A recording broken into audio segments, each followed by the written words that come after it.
Assalamualaikum guys, salam sejahtera. Ini ada fenomena aneh bin norak di media sosial kita.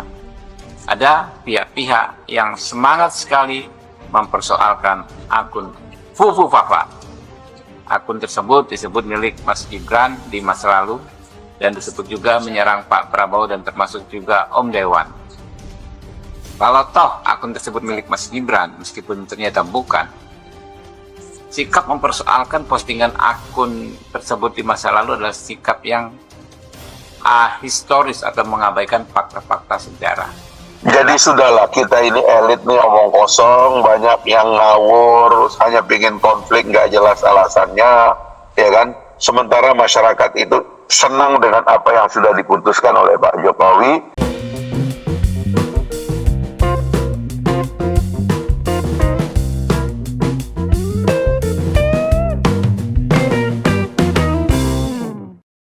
Assalamualaikum warahmatullahi wabarakatuh. Shalom, Om Swastiastu, Namo Buddhaya, salam kebajikan, rahayu rahayu, salam sejahtera bagi kita semua.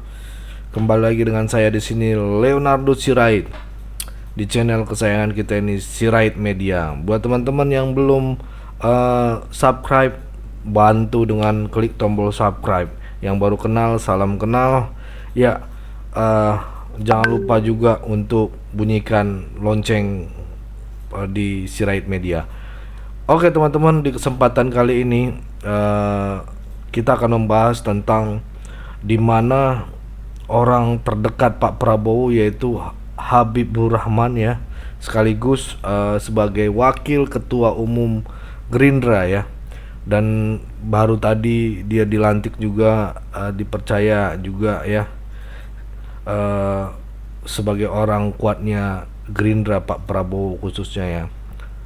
Dia di sini akan berbicara soal terkait isu iming-iming terhadap keluarga Pak Jokowi ya, dimana Habib Rahmat ini membela Pak Jokowi. Artinya ketika Habib Rahmat yang berbicara, tentunya ini adalah bagian dari instruksi ya, ataupun arahan dari seorang Pak Prabowo ya, yang tidak ingin hubungannya dengan Pak Jokowi renggang, cuman hanya gara-gara isu-isu miring yang tidak bisa dipertanggungjawabkan kebenarannya gitu ya, dan lainnya gitu ya, sebagainya gitu ibaratnya gitu ya teman-teman ya. Seperti apa penjelasan dari Habib Rahmat terkait dengan isu-isu yang selalu menyerang Pak Jokowi, yang selalu dilayangkan kepada Pak Jokowi? Tanpa berlama-lama, kita saksikan dulu video berikut ini. Assalamualaikum guys, salam sejahtera. Ini ada fenomena aneh bin norak di media sosial kita. Ada pihak-pihak yang semangat sekali mempersoalkan akun Fufu Fafa. Akun tersebut disebut milik Mas Gibran di masa lalu dan disebut juga menyerang Pak Prabowo dan termasuk juga Om Dewan. Kalau toh akun tersebut milik Mas Gibran, meskipun ternyata bukan, sikap mempersoalkan postingan akun tersebut di masa lalu adalah sikap yang ahistoris atau mengabaikan fakta-fakta sejarah. Jelas ya, sejak 2019 sudah tidak ada lagi permusuhan atau dikotomi antara tokoh-tokoh bangsa, yaitu kubu Pak Prabowo dan kubu Pak Jokowi ya. Ya, saat itu kita semua sudah sepakat untuk bersatu padu membangun bangsa dan negara.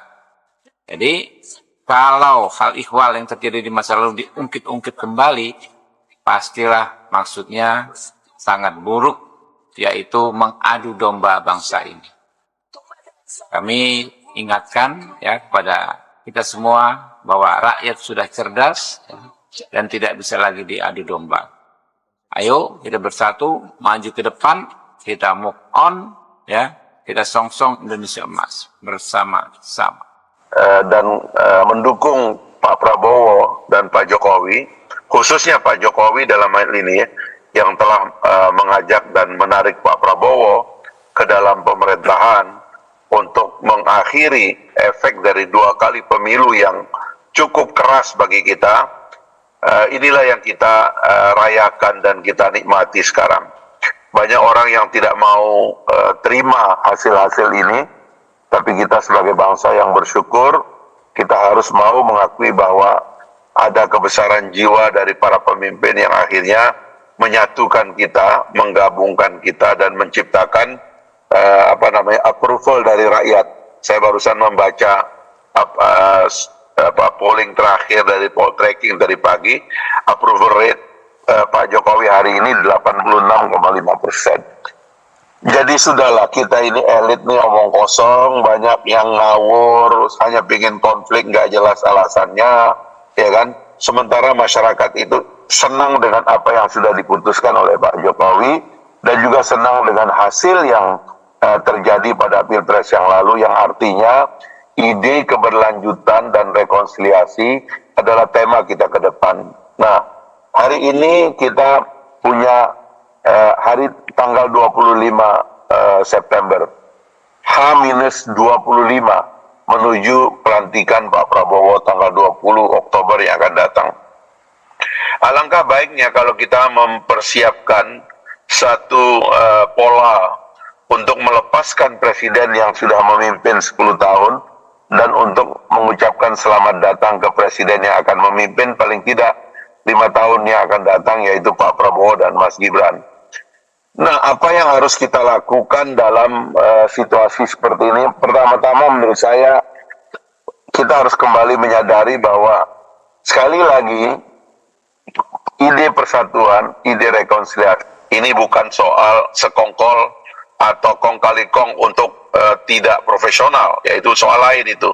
Tapi adalah ikhtiar dan upaya keras kita untuk bersatu menyongsong masa depan kita sendiri. Itu dulu, kita punya alat-alat persatuan yang dahsyat. Kita punya Pancasila, kita punya Undang-Undang Dasar, kita punya nilai-nilai kebersamaan yang telah mengikat kita selama ini.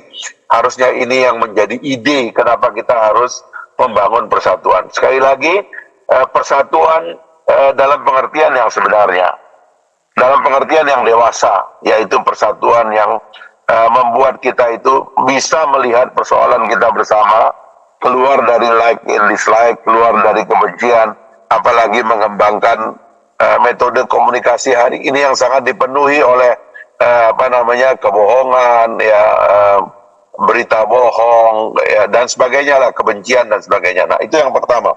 Yang kedua, kita harus mengevaluasi sistem kita yang cenderung memecah belah. Saya mengatakan pemurnian presidensialisme. Hari-hari ini memang kita memerlukan konsolidasi presidensialisme. Bahwa presiden terpilih adalah satu-satunya power di cabang eksekutif. Nah, di masa-masa yang lalu di cabang eksekutif ini terlalu banyak power-power liar, mohon maaf saja. Pengendali kekuasaan terlalu banyak di cabang eksekutif, bahkan berasal dari tubuh pemerintahan sendiri. Sehingga anggota kabinet itu tidak solid, tidak terpecah belah antara kementerian yang harusnya bersatu karena beririsan malah saling mengiris dan saling memecah. Ini menurut saya harus diakhiri. Inilah waktunya untuk mengembalikan kekuasaan itu di tangan presiden dan mempercayakan presidensialisme sebagai metode kita untuk mengelola pemerintahan yang akan datang. Nah, belum kita bicara cabang kekuasaan lain yang belum selesai. Di cabang legislatif ada persoalan DPR, DPD yang tidak kompak. Di kamar yudikatif juga demikian. KY, MK, dan sebagainya, MA juga ada masalah. Tapi paling tidak, di kamar eksekutif itu presidensialismenya harus tegak. Nah, yang ketiga adalah tentu, kalau pemerintahan baru membentuk tim pemerintahan, sekali lagi harus yang gagasannya rekonsiliatif. Saya ingin menggarisbesarkan poin ini karena saya ada kecurigaan, kami ada kecurigaan terus terang aja. Banyak yang sekarang ini bergabung motifnya bukan untuk bersatu. Tapi paling tidak mereka dua punya motif yang menurut saya harus dihindari. Yang pertama adalah motif untuk memecah persatuan yang sudah muncul di antara Pak Prabowo dan Pak Jokowi. Menurut saya kita tidak bisa berkoalisi dengan kelompok yang ingin memecah apa yang sudah solid. ada yang ingin mengganggu kepemimpinan Pak Prabowo dengan menyingkirkan Mas Gibran terlebih dahulu misalnya di tengah jalan. Ini adalah niat-niat berkoalisi yang tidak ikhlas. Kalau mau ikhlas, terima hasil pemilu, nyatakan hasil pemilu, ungkapkan terima kasih kepada Pak Prabowo dan Pak Jokowi yang telah mempersatukan kita, dan akui bahwa kepemimpinan Pak Jokowi dalam memimpin kita selama ini ada banyak keberhasilan yang harus kita terima. Baru kita bisa bergabung. Kalau itu tidak dilakukan, itu agak sulit bagi kita gitu. Sehingga kembali nanti presidensialisme kita tidak solid dan tidak murni. Menurut saya, marilah kita sama-sama berdewasa ya untuk menyongsong pemerintahan baru, karena kita ingin pindah ke IKN, kita ingin merayakan datangnya Indonesia Emas. Saya kemarin diajak Presiden untuk meresmikan 3 smelter luar biasa. Terjadi pertumbuhan nilai tambah ribuan persen pada raw material kita yang sudah kita kirim ke luar negeri mentah-mentah sejak 400 tahun yang lalu, kata beliau, sampai-sampai kata Pak Jokowi, sampai-sampai ekonomi dunia ini, industri negara-negara maju, yang maju karena kita ini, sudah kecanduan dari sumber daya alam yang disedot dari bangsa Indonesia, sementara kitanya sendiri tidak pernah punya kesempatan untuk mengelola hasil kita sendiri. Terharu melihat batangan emas, terharu melihat batangan tembaga, terharu melihat batangan aluminium dan alumina, terharu kita melihat semua hasil-hasil yang akhirnya bisa diproduksi di dalam negeri.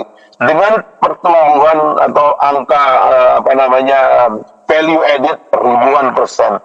Lalu kemudian saya diajak ke IKN, kita melihat bagaimana keinginan untuk mematok satu sejarah baru, karena Indonesia belum pernah bikin ibu kota. Ngantornya di kantor kolonial, ngantornya numpang di tempat-tempat yang dibangun oleh orang lain, tanpa konsep untuk menata negara dan memberikan imajinasi bagi pembangunan negara yang akan datang. Saya kira ini niat-niat inilah yang harus diteruskan, karena inilah yang akan menjanjikan Indonesia akan menjadi negara maju dan negara industri. Kenapa kita kembali ke belakang untuk pecah kembali intrik-intrikan? Saya kira mesti kita akhiri ini, dan inilah yang ingin diajak oleh Partai Gelora. Mari kita semua mendiskusikan secara baik bagaimana cara kita menyongsong kemajuan kita yang kita rancang 2045 pada saat 100 tahun Indonesia merdeka. Kita betul-betul sudah menjadi negara industri dengan income per kapita yang tinggi, tingkat kesejahteraan, tingkat peradaban yang baik. Mungkin ini pengantar saya. Sekali lagi terima kasih kepada narasumber yang luar biasa. Saya akan mengikuti diskusi ini, nanti sambil jalan nanti kalau ada yang perlu ditambahkan atau ditanggapi, saya bisa juga mohon izin untuk menanggapi. Terima kasih. Assalamualaikum warahmatullahi wabarakatuh. Waalaikumsalam warahmatullahi wabarakatuh. Terima kasih Bang.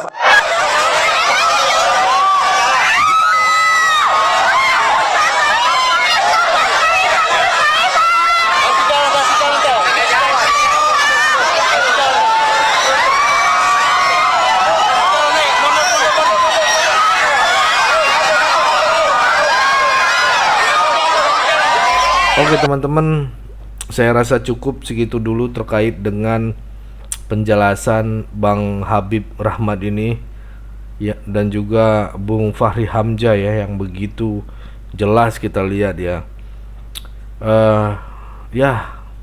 Berikan tanggapan kalian teman-teman yang menonton video ini, bagaimana. Jangan malu-malu, penuhi kolom komentar. Ayo kita bersuara sama-sama, ayo kita menjaga persatuan Indonesia. Jangan mau dipecah belah, jangan mau diadu domba, karena NKRI harga mati. Saya Leonardo Sirait, mohon undur diri. Jangan lupa klik tombol subscribe, komen, dan share video ini ke grup-grup Facebook, grup-grup WA ya teman-teman ya, dimanapun. Ambil bagian. Ayo sama-sama kita terus menyuarakan suara rakyat jelata. Bye bye.